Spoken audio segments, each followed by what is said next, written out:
بسم اللہ الرحمن الرحیم۔ آقا سجاد کا نام لیں گے اور صحیفہ کاملہ یا صحیفہ سجادیہ جو ابھی آپ عدنان میاں سے سن رہے تھے، شاعر اہل بیت عدنان کلیم صاحب، زبور آل محمد، آقا سجاد اور دعا، اور ایک دعا نہیں، یہ صحیفہ کاملہ بھی انکمپلیٹ ہے، اس میں کتنے 50 دعائیں۔ آقا سجاد تو روز ایک دعا پڑھتے تھے، 5000 سے زیادہ دعائیں ہیں، لیکن آقا سجاد جیسے مولا کے حوالے سے نہج البلاغہ ذہن میں آتی ہے، آقا سجاد صحیفہ کاملہ یعنی دعا۔ اور ابھی رمضان شروع ہونے والا ہے، دعائے ابو حمزہ صومالی جیسا گفٹ آپ کو آقا سجاد نے دیا۔ آقا عباس باب المراد ہیں، باب الحوائج ہیں، آقا سجاد آقا عباس سے آج ہمارا جو سب سے بڑا کنیکشن ہے وہ دعا کا ہے۔ پروردگار ان کے نام پہ حاجتیں پوری کرتا ہے، پروردگار ان کے نام پہ مرادیں عطا کرتا ہے۔ پروردگار یعنی سمجھیے کہ اللہ کی اس دنیا میں جو کرنسی یا سکہ چل رہا ہے وہ آقا عباس کے نام کا چل رہا ہے۔ وہ آقا عباس جو ہماری ہر مراد پوری کرواتے ہیں، خود مراد تھے علی ابن ابی طالب کی، وہ آقا عباس دعا۔ چنانچہ آپ جب کبھی زیارت پہ عراق جاتے ہیں اور وہاں آپ عراقیوں کو بھی دیکھیں، ہمارے یہاں دعا کے حوالے سے سب سے بڑا نام ہے مولا کا، آقا حسین کا۔ قبے کے نیچے مانگی جانے والی ہر دعا قبول ہے، یہ اللہ کا آقا حسین سے وعدہ، بہت مشہور روایت ہے، بہت پڑھی جاتی ہے۔ لیکن دعا کے حوالے سے سب سے پہلے دعا لوگ جا کے حضرت عباس کے روضے پہ مانگتے ہیں۔ میں تفصیل میں ابھی نہیں جا رہا ہوں کیونکہ باتیں بہت ساری ہیں۔ آقا عباس اور دعا، آقا سجاد اور دعا۔ عباس ساری دنیا کی مرادیں پوری کرتا ہے لیکن خود عباس علی کی مراد ہے۔ عباس ساری دنیا کی حاجتیں پوری کرتا ہے لیکن خود عباس علی کی سب سے بڑی حاجت۔ ساری زندگی دوسروں کو دینے والا، ساری زندگی بھی میں نے غلط کہا، اب تک میرا مولا دوسروں کو دے رہا ہے، قیامت تک دے گا، قیامت میں بھی دے گا۔ حکم خدا سے دینے والا علی ہے نا، لیکن خود علی بھی کسی چیز کو مانگ رہا ہے، جس کو مانگ رہا ہے اس کا نام عباس۔ دیکھیں چھوٹی بات نہیں ہے یہ کہ علی کی دعائیں، ایک دعا تو ہمارے یہاں بہت مشہور ہے کہ آقا حسین سکینہ کے لیے دعا کرتے، یہ کہ مولا عباس کے لیے دعا کرتے۔ اس دعا کے اندر ایک تو بہت اہم پیغام ہے عقیدہ صحیح کرنے کا، عقیدہ، اور ایک بہت اہم پیغام ہے عباس کی عظمت کا۔ عقیدہ کیسے صحیح کرنے کا؟ کہ علی وہ ہے جو سب کو دیا کرتا، علی محتاج نہیں ہے نا، علی کسی کا محتاج نہیں ہے نا، تو علی کے پاس ہمیں بے نیازی نظر آ رہی ہے، یہ اللہ کی شان ہے۔ تو نصیری کا دعویٰ کہیں صحیح نہ ہو جائے کہ اللہ الصمد ان اللہ لغنی عن العالمین، اللہ ساری کائنات سے بے نیاز ہے، علی بھی ساری کائنات سے بے نیاز ہے، تو یہ بھی اللہ ہو گئے۔ تو علی کو ثابت کرنا ہے کہ میں سب سے بے نیاز ہوں لیکن کسی کی بارگاہ میں بھی ہاتھ پھیلاتا ہوں۔ اچھا مانگے تو کیا مانگے؟ جنت مانگے، جنت تو علی کی 3 روٹیوں میں مل جاتی۔ مانگے تو کیا مانگے بھائی؟ ثابت کرنا ہے کہ میں بھی محتاج ہوں اپنے پروردگار کسی کا، تاکہ نصیری مجھے خدا نہ کہے۔ خدا کسی کا محتاج نہیں ہوتا۔ وہ شعر بھی غلط ہے، یہ بھی میں نے سنا، یعنی یہ قصیدے میں نے شعر بھی سنا ہے کہ حسین بھی، اللہ بھی محتاج ہے حسین کا، لیکن خیر یہ پڑھا لکھا مجمع جانتا کہ اس پہ بات کرنا بھی فضول، نون سینس۔ لیکن اللہ بے نیاز ہے، یعنی اللہ کسی کے آگے ہاتھ نہیں پھیلائے۔ اب اگر علی بھی زندگی پر یہی رکھیں گے تو ان کو اللہ مان لیا جائے، نصیری کی دلیل ملے گی؟ کہا نہیں، میں تمہیں ہاتھ پھیلاتا نظر آؤں گا بارگاہ الہی میں میرے ہاتھ پھیلے ہوئے، لیکن کیا مانگوں؟ مانگنا ہے تاکہ بے نیاز اللہ کی کا دھوکہ مجھ پر نہ ہو۔ لیکن کیا مانگوں؟ جنت مانگوں تو 3 روٹیوں میں ملتی، رضا مانگوں تو ایک رات کو بستر میں سو جانے سے ملتی، ثقلین کی عبادت کا اجر مانگوں وہ ایک ضربت سے مل جاتی۔ کیا مانگوں؟ تو مانگا تو عباس کو مانگا۔ اور یہ ذہن میں رکھیے گا کہ جہاں نصیری کا دعویٰ غلط ہوا علی کی اس دعا سے، وہاں عباس کی عظمت کیسے ہمارے سامنے آئی۔ یہاں پہ میں وہ 2 دن بلکہ تیسری بار یہ آیت تلاوت کی ہے تو ختم کرتا ہوں، مجلس نہیں، ابھی تو چوتھے امام کا ذکر باقی ہے۔ مرج البحرین یلتقیان بینہما برزخ لا یبغیان فبأی آلاء ربکما تکذبان۔ علی کو کیا ملا؟ یخرج منہما اللؤلؤ والمرجان۔ علی کو وہ موتی ملے جنہیں قرآن نے پریس کیا، لولو ملا علی کو اور مرجان ملا۔ اب آئیے علی بارگاہ الہی میں کہہ رہے خدا بندہ مجھے ایک بیٹا چاہیے۔ یہ دعا کب کرتا ہے؟ ایک آدمی ہے اس کی اولاد ہی نہیں، وہی کہتا ہے نا آ کے کہ مولانا دعا کیجئے کہ اولاد ہو جائے، اسی وقت کہا جاتا ہے نا یا چلے اولاد ہے مگر بیٹیاں ہیں۔ اور ہمارے Indian, Pakistani, East African culture میں بیٹیوں کا اسٹیٹس کم ہے تو کہتے ہیں مولانا اولاد تو ہے لیکن اب 4 بیٹیاں ہیں، ایک بیٹا، صرف ایک بیٹا۔ یہ دن اور رات ہم لوگوں کا ایکسپیرینس ہے، لوگ آتے ہیں، سمجھ میں آتا ہے، بات سمجھ میں آ رہی ہے، کامن سینس کی بات۔ اچھا بیٹا بھی مل گیا، پھر بھی کہتے ہیں کہ مولانا دعا کریں کہ اللہ ایک بیٹا اور دے دے۔ ارے ہے تو ایک بیٹا، کہا نہیں وہ اسپیشل چائلڈ، ٹھیک ہے ہم اس کی خدمت کر رہے ہیں لیکن بہرحال وہ اس کے اندر کوئی ایسا یہ کوئی توہین بھی نہ ہو جائے ان بچوں کی، اس میں کوئی ایسی خرابی ہے، کوئی ایسا عیب ہے، اسپیشل چائلڈ جسے کہتے ہیں نا، ایک صحیح سالم ہر اعتبار سے پرفیکٹ ایسا بیٹا چاہیے، یہ بھی سمجھ میں آتا۔ پھر کہا کہ نہیں مولانا دعا کیجیے اللہ ایک بیٹا دے دے، بھیا وہ بیٹا بھی مل گیا بالکل ٹھیک ٹھاک ہے۔ کہا یوں ٹھیک ٹھاک ہے لیکن ویسا نہیں جیسا میں چاہ رہا ہوں، یعنی اگر باپ دنیا والا ہے، کہتا ہے نہ پڑھنے میں نہ لکھنے میں نہ کوئی ڈگری لے رہا ہے نہ آگے بڑھ رہا ہے نہ کوئی کام کر رہا ہے، ناکارا بیٹا مل تو گیا بیٹا لیکن ایسا بیٹا دل خوش نہیں ہو رہا ہے۔ یا اگر باپ دیندار ہے، بیٹا مل تو گیا لیکن اب شراب کی طرف چلا گیا، ڈانس کلب کی طرف چلا گیا، کیسینو کی طرف چلا گیا، مکس گیدرنگ کی طرف چلا گیا، نہ نماز نہ روزہ۔ دیکھیے ساری چیزیں ہمارے اور آپ کے روزانہ کے پرابلم یہی چیزیں ہوتی ہیں، تب آدمی کہتا ہے مجھے بیٹا چاہیے۔ اچھا یہاں علی کہہ رہے بیٹا چاہیے، تو میرے مولا آپ کو بیٹا کیوں چاہیے؟ آپ کو آلریڈی بیٹے ملے ہوئے ہیں، ایک نہیں بلکہ دو بیٹے ملے۔ اچھا دو میں ایک بات اور یاد رکھیے گا، اگر کوئی چیز دنیا میں بڑی یونیک ہو، ایسی چیزوں کے کہیں ملتی ہی نہیں، اس کی ایک ویلیو ہوتی ہے۔ مثلا مرغی کے انڈے کے برابر ایک موتی، مجھے اپنے بچپنے کی کہانیاں یاد آ رہی ہیں، ایک موتی بہت بڑا بہت خوبصورت، اس کی قیمت 1 ملین ہے، یونیک۔ لیکن اگر بالکل ایسا ہی ایک اور موتی مل جائے، 2 ہو گئے نا، اب 1 ملین 1 ملین 2 ملین نہیں ہوگا، اگر پیئر بن جائے گا اس کی قیمت 10 ملین ہو جائے گی۔ یونیک قسم کی چیزیں اگر 2 مل جائیں، وہ جو فیکٹری کی تیار شدہ چیزیں ہیں وہ تو 500 ایک ساتھ ہوگی، لیکن یونیک چیز 1 نہیں 2۔ علی کو بیٹا ملا ہوا ہے آلریڈی، اور حسن جیسا بیٹا ملا ہوا ہے آلریڈی جو جوانان جنت کا سردار ہے، اور ایک بھی نہیں 2 بیٹے ملے، پھر علی کے پاس بن گیا ہے حسن و حسین کا۔ کائنات میں ان سے بہتر کوئی بیٹا نہیں، ان کے ہوتے ہوئے اگر علی کہے کہ مجھے ایک بیٹا اور بھی چاہیے تو وہ کتنا عظیم بیٹا ہوگا۔ حسن و حسین کے ہوتے ہوئے اگر علی پیر موتیوں کا پیر آ چکا ہے علی کے پاس، اس سے بڑی کوئی نعمت نہیں ہے، لیکن کہہ رہے ہیں نہیں مجھے ایک بیٹا اور چاہیے جو عباس۔ اور پھر یہ عباس جو مانگا، عباس کا مشن ایک ہی تھا، جو میں نے کہا نا جن کے پیٹ میں حرام جا رہا، یہ حسین کے دشمن بن رہے ہیں، اور عباس کی زندگی کا سارا مقصد ہے حسین کے دشمنوں کا خاتمہ۔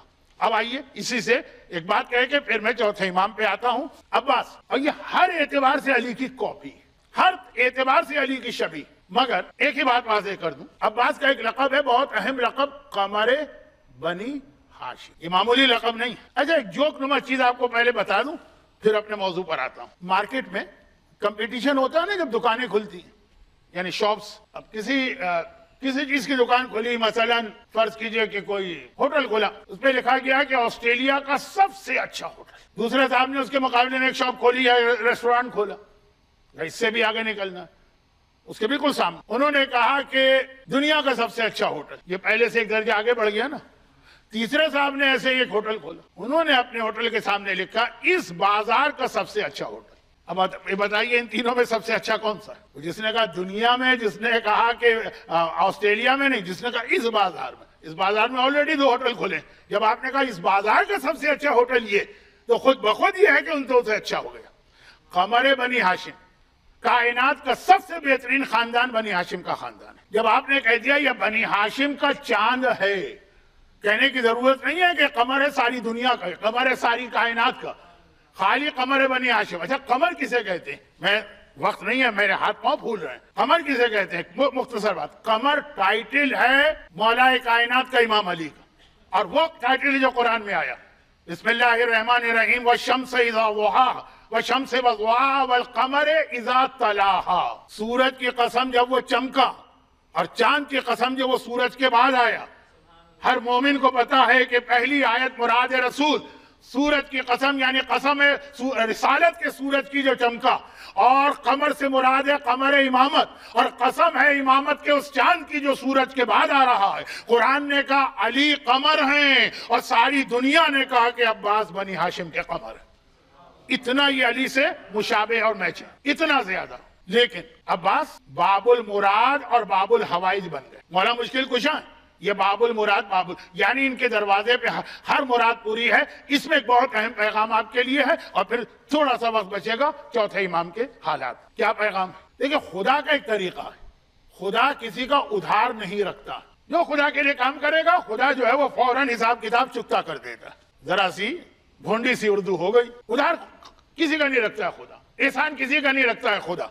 ہر ایک کو جو خدا کے لیے جو کام کرے مل جائے. جناب عباس باب المراد ہے. یعنی میں نے کہا کہ ایسے باب المراد یہاں بیٹھ کر تو ہم یا علی زیادہ کہتے ہیں، لیکن آپ خود جائیے وہاں تو وہاں نجف اور کربلا میں آقا حسین سے زیادہ جناب عباس کے روضے پہ حاجتیں مانگی جاتی ہیں اور پوری ہوتی ہیں. عجیب عجیب واقعات ہیں، بیان کرنے کا وقت نہیں. لیکن مختصر سی بات یہ کہ عباس نے جب اس سے ہوش سنبھالا، اور میرا تو یہ عقیدہ سا ہے کہ ہوش سنبھالنے کا لفظ محاورتاً کہا، ورنہ یہ خاندان اہل بیت کے بچے تو ماں کے شکم میں بھی پورے ہوش و حواس کے ساتھ ہوتے ہیں جب سے عباس دنیا میں آئے. عاشور کی رات تک، شب عاشور تک ایک ہی جملہ عباس نے سنا. ایک جملہ عباس سے ہر ایک کہتا، اپنے بھی یہی جملہ کہتے ہیں، غیر بھی یہی جملہ کہتے ہیں، خاندان والے بھی یہی جملہ کہتے ہیں، دوست بھی یہی جملہ کہتے ہیں، بابا کے صحابی بھی یہی جملہ کہتے ہیں، ایک ہی جملہ. اور وہ ہر ایک کا یہی جملہ ہے کہ عباس تو وہ ہے جسے حسین نے کربلا کے لیے، جسے علی نے کربلا کے لیے مانگا. یہ جملہ اس طرح کا جملہ شاید کبھی کسی انسان نے اتنا نہ سنا. اب عباس بچپنے میں گھر کے اندر خاندان والی خواتین کی گود میں ہیں، کوئی بھی آتا ہے دیکھتا ہے اچھا یہ عباس ہیں، اچھا وہ عباس ہے جس کو علی نے مانگا تھا. جی جناب زینب کہتی ہیں ہاں میرا یہ وہی بھائی عباس. باہر جاتے ہیں محلے میں بچوں کے ساتھ کھیلتے ہوئے، گلی سے کوئی گزر رہا ہے، اچھا یہ عباس، وہی عباس جس کو علی نے مانگا تھا. جواب ملتا ہاں یہ وہی عباس. مسجد میں جاتے ہیں نماز پڑھنے کے لیے، لوگ کہتے ہیں اچھا عباس آ گئی، وہی عباس ہے نا جن کو علی نے مانگا تھا. یہ وہی عباس. بچپنا ہو، لڑکپن ہو، جوانی آ گئی، پورے سارے واقعات کو میں چھوڑتے ہوئے پہنچ جاتا ہوں سیدھا کربلا میں. حتیٰ کربلا میں شب عاشور آئی. عباس کے بارے میں ہمارے ایک بہت ہی غلط کنسپٹ ہے، غلط، کہ عباس بڑے غصے والے ہیں. لوگ آ کے کہتے ہیں مولانا ہمارا بچہ بہت غصہ کرتا ہے، اس کا نام بدل دیں.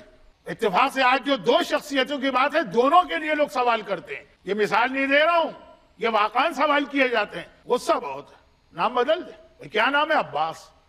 تو اس سے بہتر نام کیا ہے؟ کہا نہیں وہ غصہ اس نام کا اثر ہے، جلالی نام ہے، غصہ بہت ہے. اور ایک چوتھے امام کے لیے مولانا نام بدل دے، اس میں مصیبتیں بہت ہے، ہر وقت روتا رہتا ہے، گھر میں ہر وقت رونا رہتا ہے.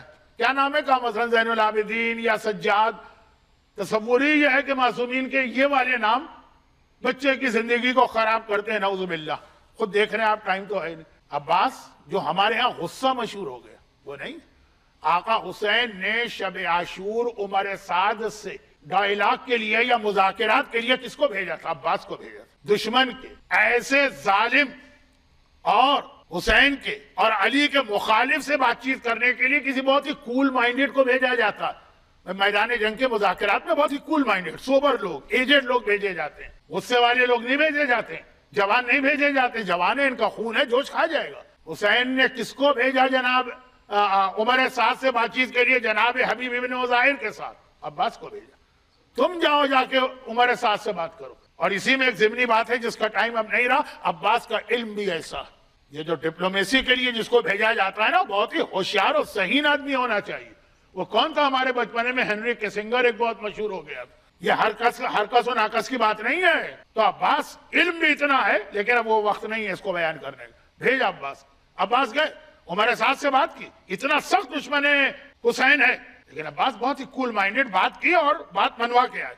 واپس آ رہے ہیں تو حبیب ابن مظاہر اور بریر حمدانی، یہ دونوں میرے مولا کے صحابی، ایک دوسرے سے کہنے لگے کہ تمہیں یاد ہے کہ جب عباس کی ماں سے مولا نے شادی کی تھی؟ دوسرے نے کہا ابھی دونوں بوڑھے آدمی، کبھی بیٹھا کریں بوڑھوں کے پاس جیسے میں اور میری ایج کا کوئی آدمی، ہم ایسی پرانی باتیں کریں گے کہ آپ بھی چکرا کے رہ جائیں گے. ایک طریقہ ہوتا. اب وہ باتیں کرنے لگے. یاد ہے وہ 35 سال پرانی بات جب شادی کی تھی عباس کی ماں سے؟ بریر نے کہا کہ حبیب وہ کوئی بھول سکتا ہے؟ تو لگتا ہے جیسے ابھی بھی آنکھوں کے سامنے وہ منظر. حبیب نے کہا یاد ہے کہ میرا مولا کتنا خوش تھا؟ کہا کہ واقعا اتنا خوش تو علی کو کبھی نہ دیکھا. اور یہ بھی یاد ہے کہ بار بار علی ایک ہی جملہ کہہ رہے تھے. نہج البلاغہ کا خطیب ہے، ایک ہی بات کو 50 طریقے سے کہہ سکتا ہے، لیکن وہاں ایک ہی جملہ کہہ رہے تھے. یاد ہے؟ برائے نے کہا ابھی بھی یاد ہے کہ علی کہہ رہے تھے یہ شادی تو صرف اس لیے کی ہے کہ کربلا میں میرے حسین کا محافظ مجھے چاہیے. اب یہ دونوں بوڑھے باتیں کر رہے ہیں، 35 سال پرانی بات. لیکن عباس نے فقیہ سمجھ گئے. ایک بار جوش میں انگڑائی لی اور کہا کہ اے چچا حبیب اور اے چچا بریر اتشجع انی، کیا مجھے جوش دلا رہے؟ ارے آقا سے اجازت لے کے آؤ، شام سے پہلے کوفہ کے دارالعمارہ پر حسین کا علم لہرا رہا ہوگا.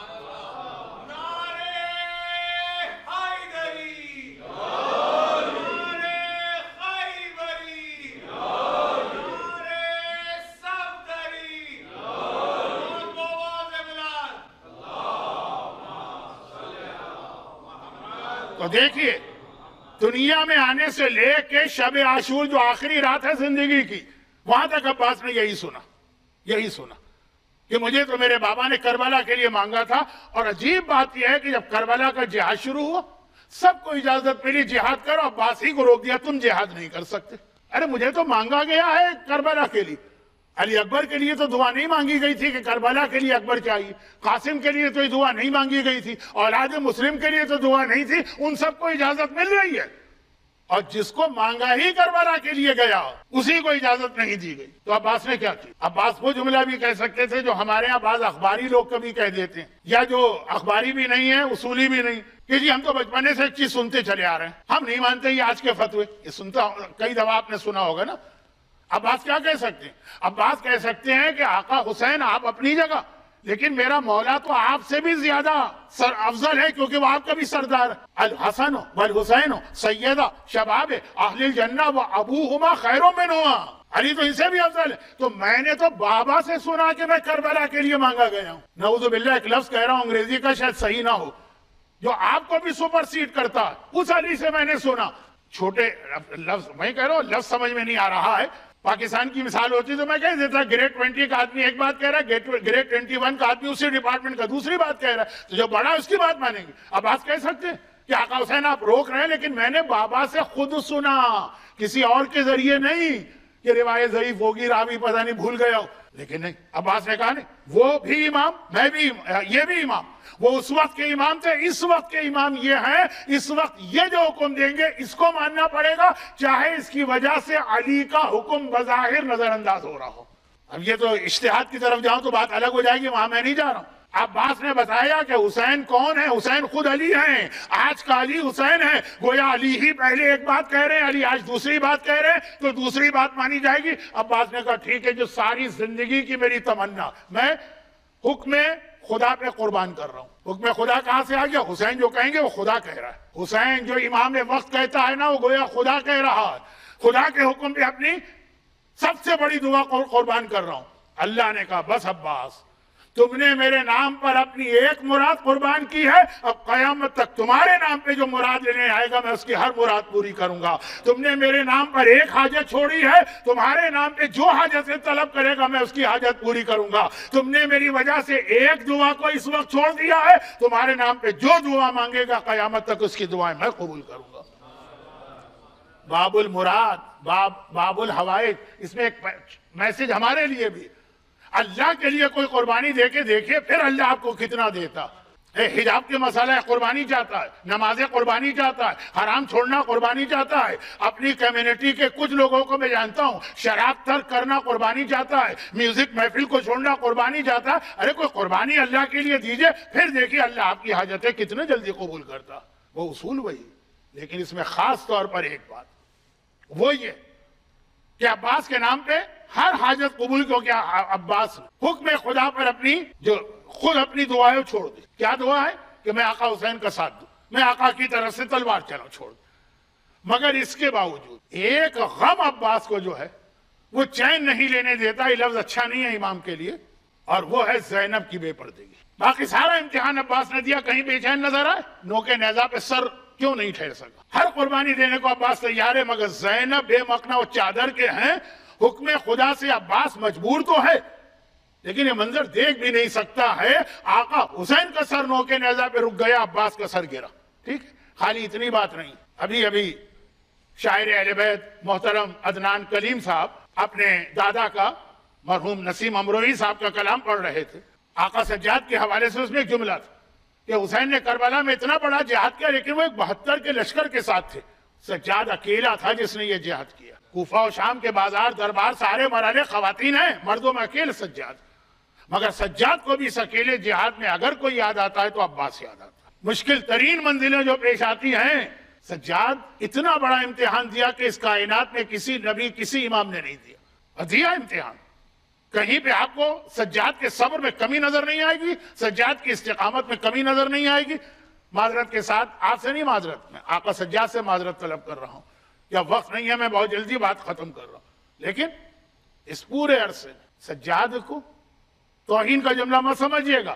آقا حسین بابا حسین اتنے یاد نہیں آئے جتنے چچا عباس یاد آئے. حتیٰ جب شہداء کے لاشیں دفن کرنے آئے تھے اس وقت بھی حسین کے سینے پہ سر رکھ کے فریاد نہیں کی تھی. عباس کی لاش کو جب دفن کیا تھا نا تو سجاد نے عباس کے سینے پہ سر رکھ کے کہا تھا غیرت مند چچا آپ یہاں آرام کر رہے اور کوفہ اور شام کے بازاروں میں آپ پہ کیا گزر. یہ ہے سجاد کا امتحان. عباس اور پھر سجاد.